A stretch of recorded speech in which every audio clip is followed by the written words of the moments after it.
ಸ್ನೇಹಿತರೆ, ಮೀಡಿಯಾ ಮಾಸ್ಟರ್ಸ್ಗೆ ಸ್ವಾಗತ, ಸುಸ್ವಾಗತ. ಗೆಳೆಯರೆ, ಇರಾನ್ ಹಾಗೂ ಅಮೆರಿಕಾಗಳ ನಡುವಿನ ಸಂಘರ್ಷ ಸದ್ಯಕ್ಕೆ ನಿಲ್ಲುತ್ತೆ ಅಂತ ಅನ್ನಿಸ್ತಾ ಇಲ್ಲ. ಅಮೆರಿಕ ಹೇಳ್ತಾ ಇರೋ ಪ್ರಕಾರ ಇದು ಇನ್ನೂ 2-3 ವಾರಗಳವರೆಗೆ ನಡೆಯೋ ಸಾಧ್ಯತೆ ಇದೆ. ಹಾಗೆ ಇನ್ನಷ್ಟು ಹೆಚ್ಚು ದಿನಗಳ ಕಾಲ ಕೂಡ ಮುಂದುವರಿಬಹುದು. ಎಲ್ಲ ರೀತಿಯಲ್ಲೂ ಇರಾನ್ ಅನ್ನ ಮಣಿಸೋದಕ್ಕೆ ನಾವು ಸಿದ್ಧ ಇದ್ದೀವಿ. ಆದರೆ ನಿರೀಕ್ಷೆಗಿಂತ ಹೆಚ್ಚು ಸಮಯ ಈ ಸಂಘರ್ಷ ನಡೀಬಹುದು ಅಂತ ಅಮೆರಿಕಾದ ಸೇನಾಧಿಕಾರಿಗಳು ಹೇಳ್ತಾ ಇದ್ದಾರೆ. ಇನ್ನು ಇರಾನ್ ಕೂಡ ನಿರಂತರವಾಗಿ ದಾಳಿಗಳನ್ನು ಮುಂದುವರಿಸಿದೆ. ನಾವೀಗ ಬಳಸಿರೋದು ಕೇವಲ ನಮ್ಮ ಬತ್ತಳಿಕೆಯಲ್ಲಿನ ಹಳೆಯ ಸ್ಟಾಕ್ ಮಾತ್ರ. ಆದರೆ 4th ಜನರೇಷನ್ ನ ಮಿಸೈಲ್ಗಳನ್ನು ನಾವಿನ್ನೂ ಹೊರತೆಗೆದಿಲ್ಲ ಅಂತ ಇರಾನ್ ಹೇಳಿಕೊಳ್ತಾ ಇದೆ. ಅವ್ರ ಹತ್ರ ಇಂಟರ್ ಕಾಂಟಿನೆಂಟಲ್ ಬ್ಯಾಲಿಸ್ಟಿಕ್ ಮಿಸೈಲ್ಗಳು, ಹೈಪರ್ಸೋನಿಕ್ ಮಿಸೈಲ್ಗಳು ಇವೆ ಅಂತ ಅವ್ರು ಹೇಳ್ತಿದ್ದಾರೆ. ಆದರೆ ನಿಜಕ್ಕೂ ಇರಾನ್ ಬಳಿ ಇನ್ನೂ ಅದೆಷ್ಟು ಮಿಸೈಲ್ಗಳಿವೆ ಅನ್ನೋ ಬಗ್ಗೆ ಖಚಿತವಾಗಿ ಗೊತ್ತಾಗ್ತಾ ಇಲ್ಲ. ಆದರೆ ಅವರ ಡ್ರೋನ್ ಶಕ್ತಿ ಮಾತ್ರ ತುಂಬಾ ದೊಡ್ಡದಿದೆ. ಅವ್ರ ಹತ್ರ ಸಾಕಷ್ಟು ಡ್ರೋನ್ಗಳಿವೆ. ಇನ್ನು ನಾವು ನಮ್ಮ ನಿಜವಾದ ಆಯುಧಗಳನ್ನ ಹೊರತೆಗೆದಿಲ್ಲ, ಅದನ್ನು ಹೊರತೆಗೆದ್ರೆ ನೀವು ಇರೋದಿಲ್ಲ, ಈ ತರದ ಮಾತುಗಳಿವೆಯಲ್ಲ, ಇವು ಸೈಕಲಾಜಿಕಲ್ ವಾರ್ಫೇರ್ನ ಭಾಗ. ಅದನ್ನ ಇರಾನ್ ಮಾಡ್ತಾ ಇದೆ. ಇನ್ನು ಅಮೆರಿಕ ಮತ್ತು ಇಸ್ರೇಲ್ ಇರಾನಿನ ಸೀನಿಯರ್ ಕಮಾಂಡರ್ಗಳನ್ನ, ಅವರ ಆಯುಧಾಗಾರಗಳನ್ನ ನಾಶ ಮಾಡುವ ಮೂಲಕ ಇರಾನಿನ ಶಕ್ತಿಯನ್ನ ಕುಂದಿಸುವ ಪ್ರಯತ್ನವನ್ನು ಮಾಡ್ತಾ ಇವೆ. ಅಲ್ಲಿ ಹೊಸದಾಗಿ ನೇಮಕಗೊಂಡಿದ್ದ ಮಜೀದ್ ಬಿನ್ ಅಲಿರೇಜಾ ಅನ್ನೋ ರಕ್ಷಣಾ ಸಚಿವನನ್ನ ಇಸ್ರೇಲ್ ನಿರ್ದಿಷ್ಟ ದಾಳಿಯಲ್ಲಿ ಹೊಡೆದುಕೊಂಡಿದೆ. ಹಾಗೆ ಇರಾನಿನ ನೌಕಾಪಡೆಯನ್ನ ಸಂಪೂರ್ಣವಾಗಿ ನಾಶ ಮಾಡಿರುವುದಾಗಿ ಅಮೆರಿಕ ಹೇಳಿಕೊಳ್ತಾ ಇದೆ. ಅವರ 11 ಯುದ್ಧ ನೌಕೆಗಳು, 1 ಸಬ್ಮರಿನ್ ಹಾಗೂ 1 ಡ್ರೋನ್ ಕ್ಯಾರಿಯರ್ ನೌಕೆಯನ್ನು ಕೂಡ ನಾಶ ಮಾಡುವ ಮೂಲಕ ಇರಾನಿನ ಬಳಿ ಇನ್ನು ನೌಕಾಪಡೆಯೇ ಇಲ್ಲ ಅನ್ನೋ ಸ್ಥಿತಿಗೆ ಅವರನ್ನ ತಳ್ಳಿದೀವಿ ಅಂತ ಅಮೆರಿಕದ ಸೆಂಟ್ಕಾಮ್ ಹೇಳಿದೆ. Land, air, sea, cyber, the U.S. Joint Force delivered synchronized and layered effects designed to disrupt, deny, and destroy Iran's ability to conduct and sustain combat operations. ಹಾಗೆ ನೌಕಾಪಡೆಯ ಕಮಾಂಡರ್ ಅಲಿರೆಜಾ ತೆಂಗೆಸೆರಿ ಕೂಡ ಈ ದಾಳಿಗಳಲ್ಲಿ ಸಾವಿಗೀಡಾಗಿದ್ದಾರೆ ಅಂತ ಹೇಳಲಾಗ್ತಾ ಇದೆ. ಇನ್ನು ನಿನ್ನೆ ರಾತ್ರಿಯ ದಾಳಿಗಳಲ್ಲಿ ಇಸ್ರೇಲ್ ನೆತಾನ್ಸ್ ನಲ್ಲಿನ ಪರಮಾಣು ಸಂಸ್ಕರಣಾ ಕೇಂದ್ರದ ಮೇಲೆ ದಾಳಿ ಮಾಡಿದೆ. ಅಲ್ಲಿ ಸುಮಾರು 20ಕ್ಕೂ ಹೆಚ್ಚು ಇರಾನಿನ ಸೈಂಟಿಸ್ಟ್ಗಳು ಸಾವಿಗೀಡಾಗಿದ್ದಾರೆ. ನತಾನ್ಸ್ ನಲ್ಲಿನ ನ್ಯೂಕ್ಲಿಯರ್ ಕೇಂದ್ರ ಮತ್ತು ಜಹದೇನ್ ವಾಯುನೆಲೆ, ಇರಾನಿನ ಸರ್ವೋಚ್ಚ ನಾಯಕ ಖಮೇನಿಯನ್ನ ಕೊಂದ ಸ್ಥಳ, ಚೋಕಾಬಾಲ್ಕ್ನ ಡ್ರೋನ್ ಸೌಲಭ್ಯಗಳನ್ನ ಇರಾನ್ ದಾಳಿಗಳಲ್ಲಿ ಹೊಡೆದು ಹಾಕಿರುವ ಬಗ್ಗೆ ಒಂದಷ್ಟು ಸ್ಯಾಟಲೈಟ್ ಚಿತ್ರಗಳನ್ನ ವ್ಯಾಂಟರ್ ಬಿಡುಗಡೆ ಮಾಡಿದೆ.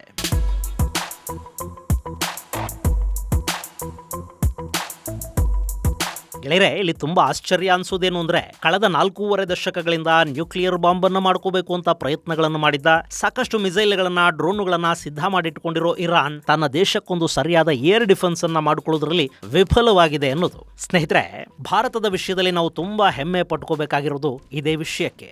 ಭಾರತದ ಆಪರೇಷನ್ ಸಿಂಧೂರ್ ಸಮಯದಲ್ಲಿ ಪಾಕಿಸ್ತಾನ ನಮ್ಮ ಮೇಲೆ ನಿರಂತರವಾಗಿ ಡ್ರೋನ್ ಹಾಗೂ ಚೈನಾ ಮಿಸೈಲ್ಗಳಿಂದ ದಾಳಿ ಮಾಡೋದಕ್ಕೆ ಪ್ರಯತ್ನ ಮಾಡಿತು. PL-15 ಜೊತೆಗೆ ಪಾಕಿಸ್ತಾನದ ಶಾಹೀನ್ ಬ್ಯಾಲಿಸ್ಟಿಕ್ ಮಿಸೈಲ್ಗಳು ಕೂಡ ಭಾರತದ ಮೇಲೆ ದಾಳಿಗೆ ಬಳಸಲ್ಪಟ್ಟವು. ಆದರೆ ನಮ್ಮ ಒಂದೇ ಒಂದು ಸೇನಾ ನೆಲೆ, ವಾಯುನೆಲೆ ಅಥವಾ ಬೇರೆ ಯಾವುದೇ ಇನ್ಫ್ರಾಸ್ಟ್ರಕ್ಚರ್ ಅನ್ನ ಮುಟ್ಟೋದಕ್ಕೆ ಕೂಡ ಪಾಕಿಸ್ತಾನದ ಆಯುಧಗಳಿಗೆ ಸಾಧ್ಯ ಆಗಲಿಲ್ಲ.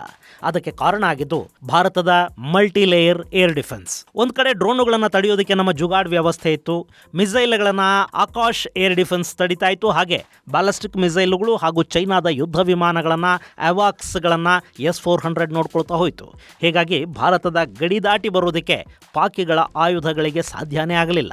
ಹಾಗೆ ನಮ್ಮ ಮಿಸೈಲ್ಗಳನ್ನ ತಡೆಯೋ ಶಕ್ತಿ ಕೂಡ ಪಾಕಿಸ್ತಾನದ ಏರ್ ಡಿಫೆನ್ಸ್ಗೆ ಇರಲಿಲ್ಲ. ಅವರ ರೆಡಾರ್ಗಳನ್ನ, ಏರ್ ಡಿಫೆನ್ಸ್ಗಳನ್ನ ಹೊಡೆದ ನಂತರನೇ ಭಾರತ ಪಾಕಿಸ್ತಾನದ ವಾಯುನೆಲೆಗಳಲ್ಲಿ ದಾಂಗುಡಿಯನ್ನಿಟ್ಟಿದ್ದು. ಇನ್ನು ಈಗ ಇರಾನಿನ ಪರಿಸ್ಥಿತಿಯನ್ನ ನೋಡಿ. ಅವ್ರ ಹತ್ರ ರಷ್ಯಾ ಕೊಟ್ಟ S-300 ಇದೆ, ಚೈನಾದ HQ-9 ಇವೆ, ಹಾಗೆ ಅವರೇ ಮಾಡಿಕೊಂಡ ಒಂದಷ್ಟು ಏರ್ ಡಿಫೆನ್ಸ್ ಕೂಡ ಇದೆ. ಆದ್ರೆ ಇಸ್ರೇಲ್ ಹಾಗೂ ಸೆಂಟ್ಕಾಮ್ ದಾಳಿಗಳನ್ನ ತಡೆಯೋದಕ್ಕೆ ಇರಾನ್ಗೆ ಸಾಧ್ಯ ಆಗ್ತಾ ಇಲ್ಲ. ಬರೀ 30 ಗಂಟೆಗಳ ಒಳಗೆ ಇಸ್ರೇಲ್ ಇರಾನಿನ ಆಕಾಶವನ್ನ ಸಂಪೂರ್ಣವಾಗಿ ತನ್ನ ಸ್ವಾಧೀನಕ್ಕೆ ತಗೊಂಡಿದೆ. ಅಲ್ಲಿ ಯಾವ ವಿಮಾನ, ಯಾವ ಮಿಸೈಲ್ ಅನ್ನ ತಡೆಯೋದಕ್ಕೆ ಕೂಡ ಏನೂ ಇಲ್ಲ. ಇರಾನಿನ ಆಕಾಶ ಸಂಪೂರ್ಣವಾಗಿ ಬೆತ್ತಲಾಗಿದೆ. ಇಲ್ಲಿ ಇಸ್ರೇಲ್ ಹಾಗೂ ಅಮೆರಿಕಗಳು ಆಪರೇಷನ್ ಸಿಂಧೂರ್ ಸಮಯದಲ್ಲಿ ಭಾರತ ಮಾಡಿದ ರೀತಿಯಲ್ಲೇ ದಾಳಿಗಳನ್ನು ಮಾಡಿವೆ. ಮೊದಲು ಶತ್ರುಗಳ ಏರ್ ಡಿಫೆನ್ಸ್, ರಡಾರ್ ಸೈಟ್ಗಳನ್ನು ಹೊಡೆದು ಹಾಕಿದ ನಂತರ ಒಳಗೆ ನುಗ್ಗಿವೆ. ಸುಮಾರು 1200ಕ್ಕೂ ಹೆಚ್ಚು ಸ್ಥಳಗಳ ಮೇಲೆ ಇಸ್ರೇಲ್ ಹಾಗೂ ಅಮೆರಿಕಗಳು ದಾಳಿಯನ್ನು ಮಾಡಿವೆ. ಜೊತೆಗೆ ರಾತ್ರಿಯ ವೇಳೆ ದಾಳಿಗಳು ಹೆಚ್ಚಾಗುತ್ತವೆ ಅಂದ್ಕೊಂಡಿದ್ದ ಇರಾನ್ಗೆ ಹಗಲು ರಾತ್ರಿಯ ವ್ಯತ್ಯಾಸ ಗೊತ್ತಾಗದ ಹಾಗೆ ಅಮೆರಿಕ ಹಾಗೂ ಇಸ್ರೇಲ್ಗಳು ದಾಳಿ ಮಾಡ್ತಾ ಇರೋದ್ರಿಂದ ಅದನ್ನು ನಿಯಂತ್ರಿಸ ಬೆಂಬಲಿಸೋದಕ್ಕೆ ಇರಾನಿ ಸೇನೆಗೆ ತುಂಬಾ ಕಷ್ಟ ಆಗ್ತಾ ಇದೆ. ಅದರಲ್ಲೂ ಸರ್ವೋಚ್ಚ ನಾಯಕನನ್ನ ಕಾಪಾಡಿಕೊಳ್ಳೋದಕ್ಕೆ ಸಾಧ್ಯ ಆಗಲಿಲ್ಲ ಅನ್ನೋದು ಅವರನ್ನ ಮತ್ತಷ್ಟು ಹತಾಶೆಗೆ ತಳ್ಳಿದೆ. ಹೀಗಾಗಿ ಇರಾನ್ ಕೂಡ ಇಲ್ಲಿ ದೊಡ್ಡ ಪ್ರಮಾಣದಲ್ಲಿ ಅಮೆರಿಕ ಮತ್ತು ಅದರ ಮಿತ್ರರ ಮೇಲೆ ದಾಳಿಗೆ ಇಳಿದಿದೆ. ಗೆಳೆಯರೆ, ಈ ಹತಾಶೆ ಅನ್ನೋದೇ ಈಗ ಇರಾನಿಗೆ ಸಮಸ್ಯೆಗಳನ್ನು ಹೆಚ್ಚು ಮಾಡ್ತಾ ಇರೋದು. ಅಮೆರಿಕ ಹಾಗೂ ಇಸ್ರೇಲ್ ಇರಾನ್ ಮೇಲೆ ದಾಳಿಗಳನ್ನು ಆರಂಭ ಮಾಡಿದಾಗ ಅರಬ್ ದೇಶಗಳು ಇನ್ನೂ ಕೂಡ ಆ ಸಂಘರ್ಷದಲ್ಲಿ ಪೂರ್ಣ ಪ್ರಮಾಣದಲ್ಲಿ ಇಳಿದಿರಲಿಲ್ಲ. ಅವರನ್ನ ಹಾಗೆ ನ್ಯೂಟ್ರಲ್ ಆಗಿರೋದಕ್ಕೆ ಬಿಟ್ಟಿದ್ದಿದ್ರೆ ಇರಾನಿಗೆ ಸಂಧಾನಕ್ಕೆ ಒಂದಷ್ಟು ದಾರಿಗಳಿರ್ತಾ ಇದ್ವು. ಹಾಗೆ ಈ ಯುದ್ಧವನ್ನ ಯಹೂದಿಗಳು ಹಾಗೂ ಇಸ್ಲಾಂ ನಡುವಿನ ಯುದ್ಧ ಅನ್ನೋ ತರ ಬಿಂಬಿಸ್ಕೊಳ್ಳೋದಕ್ಕೆ ಅವಕಾಶ ಇರ್ತಾ ಇತ್ತು. ಆದ್ರೆ ಇರಾನ್ ಅರಬ್ ದೇಶಗಳ ಮೇಲೆ ದಾಳಿ ಮಾಡೋ ಮೂಲಕ ಇಸ್ಲಾಮಿಕ್ ದೇಶಗಳ ಸಾನುಭೂತಿಯನ್ನು ಕೂಡ ಕಳ್ಕೊಳ್ತು. ನಿಮಗೆ ಗೊತ್ತಿರಲಿ, ಭಾರತ, ಬಾಂಗ್ಲಾದೇಶ, ಪಾಕಿಸ್ತಾನ ಮುಂತಾದ ಕಡೆಗಳಲ್ಲಿ ಬಿಟ್ರೆ ಬೇರೆ ಯಾವ ದೇಶದ ಮುಸ್ಲಿಮರು ಈ ಸಂಘರ್ಷದಲ್ಲಿ ಇರಾನ್ ಅನ್ನ ಬೆಂಬಲಿಸ್ತಾ ಇಲ್ಲ.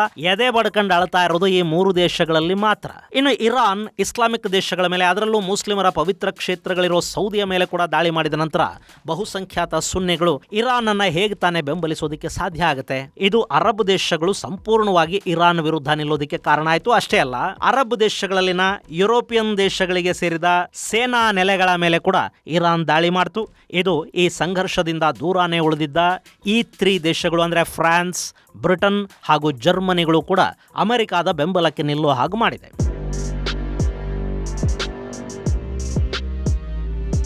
ಇಲ್ಲಿವರೆಗೆ ಇರಾನ್ ಮಾಡಿರೋ ದಾಳಿಗಳನ್ನ ನಾವು ಗಮನಿಸೋದಾದ್ರೆ, ಬಹ್ರೈನ್ ಮೇಲೆ ಇರಾನ್ ವಿಪರೀತ ಪ್ರಮಾಣದ ದಾಳಿಗಳನ್ನು ಮಾಡಿದೆ. ಅಲ್ಲಿ ಅಮೆರಿಕದ ನೌಕಾಪಡೆಯ 5ನೇ ಫ್ಲೀಟ್ನ ಮುಖ್ಯ ಕಚೇರಿ ಇದೆ, ಅದು ದಾಳಿಗೊಳಗಾಗಿದೆ. ಮನಾಮಾ ಮತ್ತು ಮಹರಕ್ನ ನಾಗರಿಕ ಕಟ್ಟಡಗಳ ಮೇಲೆ ಕೂಡ ಇರಾನ್ ದಾಳಿಗಳನ್ನು ಮಾಡಿದೆ. ಇರಾನ್ನ ಸುಮಾರು 45 ಕ್ಷಿಪಣಿಗಳು ಹಾಗೂ 9 ಡ್ರೋನ್ಗಳನ್ನ ಅಲ್ಲಿನ ಏರ್ ಡಿಫೆನ್ಸ್ ತಡೆದಿದೆ. ಆದರೂ ಒಂದಷ್ಟು ಕ್ಷಿಪಣಿ ಹಾಗೂ ಡ್ರೋನ್ಗಳು ಬಹ್ರೈನ್ನಲ್ಲಿ ಸಾಕಷ್ಟು ನಷ್ಟಕ್ಕೆ ಕಾರಣ ಆಗಿವೆ. ಇನ್ನು ಉತ್ತರ ಇರಾಕ್ ಅಲ್ಲಿ ಅಮೆರಿಕದ ಏರ್ ಬೇಸ್ ಎರ್ಬಿಲ್ ಮೇಲೆ ಕೂಡ ದಾಳಿಗಳು ನಡೆದಿವೆ. ಹಾಗೆ ಇರಾಕ್ನಲ್ಲಿನ ಇನ್ನಿತರ ಅಮೆರಿಕನ್ ಸೌಲಭ್ಯಗಳನ್ನು ಕೂಡ ಇರಾನ್ ಗುರಿಯಾಗಿಸಿಕೊಂಡು ದಾಳಿ ಮಾಡಿದೆ. ಅಲ್ಲಿ ಕೂಡ ಡ್ರೋನ್ ಹಾಗೂ ಕ್ಷಿಪಣಿಗಳನ್ನು ಬಳಸಲಾಗಿದೆ. ಇನ್ನು ಜೋರ್ಡಾನ್ನಲ್ಲಿನ US ಬೇಸ್ ಮೇಲೆ ಹಾಗೆ ಜರ್ಮನಿಗೆ ಸೇರಿದ ಬೇಸ್ ಒಂದರ ಮೇಲೆ ಕೂಡ ದಾಳಿಗಳಾಗಿವೆ. ಅಲ್ಲಿ ಕ್ಷಿಪಣಿ ದಾಳಿಗಳು ನಡೆದಿದ್ದು ಅಮೆರಿಕದ 3 ಸೈನಿಕರು ಕೊಲ್ಲಲ್ಪಟ್ಟಿದ್ದಾರೆ. ಇನ್ನು ಕುವೈತ್ ಅಲ್ಲಿನ US ಬೇಸ್ಗಳು, ಕುವೈತ್ ಅಂತಾರಾಷ್ಟ್ರೀಯ ವಿಮಾನ ನಿಲ್ದಾಣ ಮತ್ತು ನಾಗರಿಕ ಸ್ಥಳಗಳ ಮೇಲೆ ಕೂಡ ದಾಳಿಗಳಾಗಿವೆ. ಕುವೈತ್ ಮೇಲೆ 97 ಕ್ಷಿಪಣಿಗಳು, 283 ಡ್ರೋನ್ಗಳನ್ನ ಬಳಸಿ ಇರಾನ್ ದಾಳಿ ಮಾಡಿದೆ ಮತ್ತು ಅಲ್ಲಿ ವ್ಯಕ್ತಿಯೊಬ್ಬರು ಸಾವಿಗೀಡಾಗಿದ್ದು 30ಕ್ಕೂ ಹೆಚ್ಚು ಮಂದಿ ಗಾಯಗೊಂಡಿರುವ ವರದಿಗಳಿವೆ. ಇನ್ನು ಕತಾರ್ನ ಅಲ್ ಉದೈದ್ ಏರ್ ಬೇಸ್ ಅನ್ನು ಕೂಡ ಇರಾನ್ ಗುರಿಯಾಗಿಸಿಕೊಂಡಿದೆ. ಜೊತೆಗೆ ಒಂದಷ್ಟು ನಾಗರಿಕ ಪ್ರದೇಶಗಳ ಮೇಲೆ ಕೂಡ ಇರಾನಿನ ಮಿಸೈಲ್ ಹಾಗೂ ಡ್ರೋನ್ ದಾಳಿಗಳಾಗಿವೆ. ಕತಾರ್ ಮೇಲೆ ನಡೆದ ದಾಳಿಗಳನ್ನ ಹಿಮ್ಮೆಟ್ಟಿಸೋದಕ್ಕೆ ಮತ್ತು ಅವರ ಮಿಸೈಲ್ ಹಾಗೂ ಡ್ರೋನ್ಗಳನ್ನ ನ್ಯೂಟ್ರಲೈಸ್ ಮಾಡಿ ಕತಾರನ್ನ ಕಾಪಾಡೋ ಕಾರ್ಯಾಚರಣೆಯಲ್ಲಿ ಬ್ರಿಟನ್ ಕೂಡ ಭಾಗಿಯಾಗಿದೆ. ಇನ್ನು ಇರಾನ್ ಸೌದಿ ಅರೇಬಿಯಾನ ಕೂಡ ಬಿಟ್ಟಿಲ್ಲ. ರಿಯಾದ್ನಲ್ಲಿನ US ರಾಯಭಾರ ಕಚೇರಿಯ ಮೇಲೆ ದಾಳಿಗಳಾಗಿವೆ. ವಿಮಾನ ನಿಲ್ದಾಣವನ್ನ ಗುರಿಯಾಗಿಸಿಕೊಂಡು ಇರಾನ್ ದಾಳಿ ಮಾಡಿದೆ. ಪ್ರಿನ್ಸ್ ಸುಲ್ತಾನ್ ಏರ್ ಬೇಸ್ ಸೇರಿದಂತೆ ಸೌದಿಯ ಪೂರ್ವ ಪ್ರದೇಶಗಳಲ್ಲಿನ ತೈಲಾಗಾರಗಳು, ಗ್ಯಾಸ್ ಮೂಲ ಸೌಕರ್ಯಗಳ ಮೇಲೆ ಕೂಡ ದಾಳಿಗಳು ನಡೆದಿವೆ. ಇನ್ನು UAE ವಿಷಯಕ್ಕೆ ನಾವು ಬರೋದಾದ್ರೆ, ದುಬೈನ ವಿಮಾನ ನಿಲ್ದಾಣ, ದುಬೈನ ಬಂದರು, ಬುರ್ಜ್ ಅಲ್ ಅರಬ್ನಂತಹ ಹೋಟೆಲ್ಗಳು, ಅಬುದಾಬಿ ಹಾಗೂ ಇನ್ನಿತರ ಕಡೆಗಳಲ್ಲಿನ US ಬೇಸ್ಗಳು ದಾಳಿಗೀಡಾಗಿವೆ. ಇಸ್ರೇಲ್ ಮೇಲೆ ದೊಡ್ಡ ಪ್ರಮಾಣದ ದಾಳಿನೇ ಆಗಿದೆ. UAE ಮೇಲೆ ಇರಾನ್ 150ಕ್ಕೂ ಹೆಚ್ಚು ಕ್ಷಿಪಣಿಗಳನ್ನು ಬಳಸಿ ದಾಳಿ ಮಾಡಿದರೆ ಇಸ್ರೇಲ್ ಮೇಲೆ ಸುಮಾರು 250ಕ್ಕೂ ಹೆಚ್ಚು ಕ್ಷಿಪಣಿಗಳಿಂದ ದಾಳಿ ಮಾಡಲಾಗಿದೆ. ಅದರಲ್ಲಿ 9 ಮಂದಿ ಕೊಲ್ಲಲ್ಪಟ್ಟಿದ್ದಾರೆ ಮತ್ತು 30 ಮಂದಿ ಗಾಯಗೊಂಡಿದ್ದಾರೆ ಅಂತ ಹೇಳಲಾಗ್ತಾ ಇದೆ.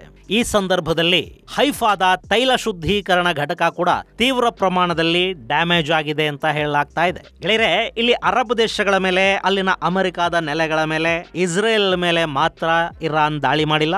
ಸೈಪ್ರಸ್ ಮೇಲೂ ನಾವು ದಾಳಿ ಮಾಡಿದೀವಿ, ಅಲ್ಲಿಂದ ಅಮೆರಿಕಾನ ಓಡಿಸಿದೀವಿ ಅಂತ ಇರಾನ್ ಹೇಳ್ಕೊಳ್ತಾ ಇದೆ. ಆದ್ರೆ ಸೈಪ್ರಸ್ ಅಲ್ಲಿ ಅವರು RAF ನ ಅರ್ಕೋಟ್ರಿ ಬೇಸ್ ಮೇಲೆ ದಾಳಿ ಮಾಡಿದ್ದಾರೆ. ಇದು ಬ್ರಿಟನ್ ನ ಸಾರ್ವಭೌಮತ್ವಕ್ಕೆ ಒಳಪಟ್ಟ ಏರ್ ಬೇಸ್. ಅಲ್ಲಿ UK ವಾರ್ಜೆಟ್ಗಳಿವೆ. ಈ ದಾಳಿ ಬ್ರಿಟನ್ ಕೆರಳೋ ಹಾಗೆ ಮಾಡಿದೆ. ಇಲ್ಲಿವರೆಗೆ ಇರಾನ್ ಮೇಲಿನ ದಾಳಿಗೆ ನಮ್ಮ ಬೆಂಬಲ ಇಲ್ಲ, ಅಲ್ಲಿ ದಾಳಿ ನಿಲ್ಲಬೇಕು, ಮಾತುಕತೆ ಮೂಲಕ ಸಮಸ್ಯೆ ಬಗೆಹರಿಬೇಕು, ನಮ್ಮ ನೆಲೆಗಳನ್ನ ದಾಳಿ ಮಾಡೋದಕ್ಕೆ ನಾವು ಬಿಟ್ಟು ಕೊಡೋದಿಲ್ಲ ಅಂತೆಲ್ಲ ಹೇಳ್ತಾ ಇದ್ದ ಬ್ರಿಟನ್ ಈಗ ಇರಾನ್ ದಾಳಿಗಳನ್ನ ಖಂಡಿಸ್ತಾ ಇದೆ. ಲಿಮಿಟೆಡ್ ಪ್ರಮಾಣದ ಬೆಂಬಲವನ್ನ ಅಮೆರಿಕಾಗೆ ಕೊಡೋದಕ್ಕೆ ಬ್ರಿಟನ್ ಸಿದ್ಧ ಆಗಿದೆ. ಸೈಪ್ರಸ್ ಮತ್ತು ಡಿಯಾಗೋ ಗಾರ್ಸಿಯಾಗಳನ್ನ ಬಳಸ್ಕೊಳ್ಳೋದಕ್ಕೆ ಅಮೆರಿಕಾಗೆ ಸಂಪೂರ್ಣ ಅನುಮತಿಯನ್ನ ಈಗ ಬ್ರಿಟನ್ ಕೊಟ್ಟಿದೆ. ಹಾಗೆ ಜೋರ್ಡಾನ್ ನಲ್ಲಿ ಜರ್ಮನಿಯ ಸೈನಿಕರಿರೋ ಬೇಸ್ ಮೇಲೆ ಇರಾನ್ ದಾಳಿ ಮಾಡಿದೆ. ಇದು ಜರ್ಮನಿ ಕೆರಳೋ ಹಾಗೆ ಮಾಡ್ತಾ ಇದೆ. ಹಾಗೆ UAE ಹಾಗೂ ಜೋರ್ಡಾನ್ಗಳಲ್ಲಿ ಫ್ರೆಂಚ್ ಸೈನಿಕರು ಕೂಡ ಇದ್ದಾರೆ. ಅಲ್ಲಿ ಕೂಡ ಇರಾನ್ ಡ್ರೋನ್ ಹಾಗೂ ಮಿಸೈಲ್ ದಾಳಿಗಳಾಗಿವೆ. ಈ ಸಂದರ್ಭದಲ್ಲಿ ಇದೆಲ್ಲ ಇರಾನಿಗೆ ಬೇಕಿರಲಿಲ್ಲ.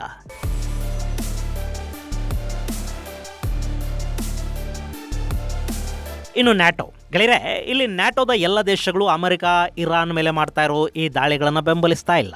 ಸ್ಪೇನ್ ದಾಳಿಗಳನ್ನು ಖಂಡಿಸಿದೆ. ಆದರೆ ನ್ಯಾಟೋದ ಮುಖ್ಯಸ್ಥ ಜನರಲ್ ಮಾರ್ಕ್ ರೂಟ್ ಅಮೆರಿಕ ಇರಾನನ್ನ ಡಿನ್ಯೂಕ್ಲಿಯರೈಸ್ ಮಾಡ್ತಾ ಇರೋದು ಸ್ವಾಗತಾರ್ಹ ಅಂತ ಹೇಳಿದ್ದಾರೆ. ಅವರು ದಾಳಿಗಳನ್ನು ಪ್ರಶಂಸಿಸಿದ್ದಾರೆ. ಆದರೆ ಈ ಸಂಘರ್ಷದಲ್ಲಿ ನ್ಯಾಟೋ ನೇರವಾಗಿ ಭಾಗಿಯಾಗುವುದಿಲ್ಲ. ಸೀಮಿತ ರಕ್ಷಣಾತ್ಮಕ ಬೆಂಬಲವನ್ನ ನಾವು ಅಮೆರಿಕಾಗೆ ಕೊಡ್ತೀವಿ ಅಂತ ನ್ಯಾಟೋ ಹೇಳ್ತಾ ಇದೆ. ಅಂದ್ರೆ ಅಮೆರಿಕಾಗೆ ಆಯುಧಗಳ ಕೊರತೆ ಆಗದ ಹಾಗೆ ನ್ಯಾಟೋ ಸಹಾಯ ಮಾಡಬಹುದು. ನ್ಯಾಟೋ ಕೂಟದಲ್ಲಿನ ಬಲಿಷ್ಠ ದೇಶಗಳು ಹಾಗೂ ಆಸ್ಟ್ರೇಲಿಯಾದಂತಹ ದೇಶಗಳು ಕೂಡ ಇಲ್ಲಿ ಇರಾನ್ ವಿರುದ್ಧ ಸೀಮಿತ ಬೆಂಬಲವನ್ನು ಕೊಡೋ ಭರವಸೆಯನ್ನು ಕೊಟ್ಟಿವೆ. ಸೀಮಿತ ಬೆಂಬಲ ಅಂದ್ರೆ ಲಾಜಿಸ್ಟಿಕ್ಸ್, ವೆಪನ್ಸ್, ಏರ್ ಡಿಫೆನ್ಸ್, ವಾಯುನೆಲೆಗಳನ್ನು ಬಳಕೆ ಮಾಡೋದು, ಇಂಥ ನೆರವನ್ನ ಅವರು ಕೊಡ್ತಾರೆ. ಇದು ಅಮೆರಿಕ ಕೂಟದ ಶಕ್ತಿಯನ್ನ ಮತ್ತಷ್ಟು ಹೆಚ್ಚು ಮಾಡೋ ಸಾಧ್ಯತೆ ಇರುತ್ತೆ. ಆದ್ರೆ ನ್ಯಾಟೋದ ಆರ್ಟಿಕಲ್ 5 ಅನ್ನೋದು ಇಲ್ಲಿ ಅನ್ವಯ ಆಗೋದಿಲ್ಲ. ಇನ್ನು ಅಮೆರಿಕದ ಆಯುಧಾಗಾರ ತುಂಬಾ ಬಲಿಷ್ಠವಾಗಿದೆ. ಆದ್ರೆ ಅವರು ಸಾಕಷ್ಟು ಆಯುಧಗಳನ್ನ ಯುಕ್ರೇನ್ ಯುದ್ಧಕ್ಕೆ ಕೂಡ ಕೊಟ್ಟಿದ್ದಾರೆ. ಇಲ್ಲಿರೋ ಅತಿ ದೊಡ್ಡ ಚಾಲೆಂಜ್ ಅಂದ್ರೆ ಅರಬ್ ದೇಶಗಳನ್ನ ಅಮೆರಿಕ ಸಂಪೂರ್ಣವಾಗಿ ಕಾಪಾಡ್ಕೋಬೇಕಾಗತ್ತೆ. ಹೀಗಾಗಿ ದೊಡ್ಡ ಪ್ರಮಾಣದ ಏರ್ ಡಿಫೆನ್ಸ್ ನ ಅಗತ್ಯ ಇಲ್ಲಿ ಅವರಿಗಿರುತ್ತೆ. ಇರಾನ್ ಮಿಸೈಲ್ಗಳ ಜೊತೆ ಡ್ರೋನುಗಳನ್ನು ಕೂಡ ದೊಡ್ಡ ಪ್ರಮಾಣದಲ್ಲಿ ಬಳಕೆ ಮಾಡ್ತಾ ಇದೆ. ಅವರ ಶಾಹಿದ್ ಡ್ರೋನುಗಳು ತುಂಬಾ ಕಡಿಮೆ ವೆಚ್ಚದಲ್ಲಿ ಶತ್ರುಗಳಿಗೆ ದೊಡ್ಡ ನಷ್ಟವನ್ನುಂಟು ಮಾಡುತ್ತವೆ. ಹೀಗಾಗಿ ಅಮೆರಿಕ ಥಾಡ್, ಪ್ಯಾಟ್ರಿಯಾಟ್ ಸೇರಿದಂತೆ ಇನ್ನಿತರ ಏರ್ ಡಿಫೆನ್ಸ್ಗಳು ಮತ್ತು ಲೇಸರ್ ವೆಪನ್ಗಳು, ಡ್ರೋನ್ ಕಿಲ್ಲರ್ಗಳನ್ನ ಈ ಭಾಗದಲ್ಲಿ ದೊಡ್ಡ ಮಟ್ಟದಲ್ಲಿ ನಿಯೋಜನೆಗೊಳಿಸಬೇಕಾಗಿ ಬರ್ತಾ ಇದೆ. ಈ ಸಂದರ್ಭದಲ್ಲಿ ಟ್ರಂಪ್ ಯಥಾ ಪ್ರಕಾರ ಒಂದು ರಾಜಕೀಯ ಟ್ವೀಟ್ ಅನ್ನು ಮಾಡಿದ್ದಾರೆ. ಈ ಹಿಂದೆಂದಿಗಿಂತಲೂ ಈಗ ನಮ್ಮ ಆಯುಧಗಳ ಉತ್ಪಾದನೆ ಮತ್ತು ಸರಬರಾಜು ವ್ಯವಸ್ಥೆ ಚೆನ್ನಾಗಿದೆ. ನಾವು ಯುದ್ಧಗಳನ್ನ ಮಾಡ್ತಲೇ ಇರೋಷ್ಟು ಆಯುಧಗಳು ನಮ್ಮ ಬಳಿ ಇವೆ. ಅದಕ್ಕೆ ಕೊರತೆ ಇಲ್ಲ. ಈ ಹಿಂದೆ ಸ್ಲೀಪಿ ಬೈಡನ್ ನಮ್ಮ ಆಯುಧಗಳನ್ನ ಯುಕ್ರೇನ್ಗೆ ಉಚಿತವಾಗಿ ಕೊಟ್ಟರು. ಆದರೆ ಆಯುಧ ಮರುಪೂರೈಕೆಗೆ ಅವರು ಕ್ರಮ ಕೈಗೊಳ್ಳಿಲ್ಲ. ನಾನು ಅದೆಲ್ಲವನ್ನ ಸರಿಪಡಿಸಿದ್ದೀನಿ. ನಮ್ಮ ಒಂದಷ್ಟು ಆಯುಧಗಳು ಜಗತ್ತಿನ ಬೇರೆ ಬೇರೆ ದೇಶಗಳಲ್ಲಿ ಕೂಡ ಹಂಚಿ ಹೋಗಿವೆ. ಹೀಗೆಲ್ಲ ಅವರು ತಮ್ಮ ಟ್ರೂತ್ ಅಲ್ಲಿ ಬರ್ಕೊಂಡಿದ್ದಾರೆ. ಇಲ್ಲಿ ಟ್ರಂಪ್ ಹೇಳ್ತಾ ಇರೋ ಸತ್ಯಗಳಲ್ಲಿ ಅತಿ ಸತ್ಯ ಏನು ಅಂದ್ರೆ ಅಮೆರಿಕಾದ ಆಯುಧಗಳು ಬೇರೆ ಬೇರೆ ಕಡೆಗಳಿಗೆ ಹಂಚಿ ಹೋಗಿವೆ ಅನ್ನೋದು. ಹೌದು, ಸಾಕಷ್ಟು ಆಯುಧಗಳು ಯುಕ್ರೇನ್ಗೆ ಹೋಗಿರೋ ಹಾಗೆ ಪೂರ್ವದಲ್ಲಿ ಜಪಾನ್, ಸೌತ್ ಕೊರಿಯಾ ಹಾಗೂ ಇನ್ನಿತರ ಪೆಸಿಫಿಕ್ ದೇಶಗಳಲ್ಲಿ ಕೂಡ ಅಮೆರಿಕಾದ ಸಾಕಷ್ಟು ಆಯುಧಗಳಿವೆ. ಅವನ್ನ ಚೈನಾ ವಿರುದ್ಧ ನಿಯೋಜನೆ ಮಾಡಲಾಗಿದೆ. ಈಗ ಅಮೆರಿಕ ಆ ಏರ್ ಡಿಫೆನ್ಸ್ ಅನ್ನ ಕೂಡ ಇಲ್ಲಿಗೆ ತಗೊಂಡು ಬರುತ್ತಾ? ಹಾಗೇನಾದ್ರೂ ಮಾಡೋದಿಕ್ಕೆ ಹೋದ್ರೆ ಚೈನಾ ಅಲ್ಲಿ ತೈವಾನ್ ಮೇಲೆ ಸುಲಭವಾಗಿ ದಾಳಿ ಮಾಡೋದಕ್ಕೆ ಸಾಧ್ಯ ಆಗತ್ತಲ್ವಾ? ಅಮೆರಿಕಾದ ಆಯುಧಗಳು ಅಲ್ಲಿಂದ ಹೋಗದ ಹಾಗೆ ತಡೆಯೋ ಮೂಲಕ ಚೈನಾ ಈಗ ಇರಾನಿಗೆ ಸಹಾಯ ಮಾಡುತ್ತಾ?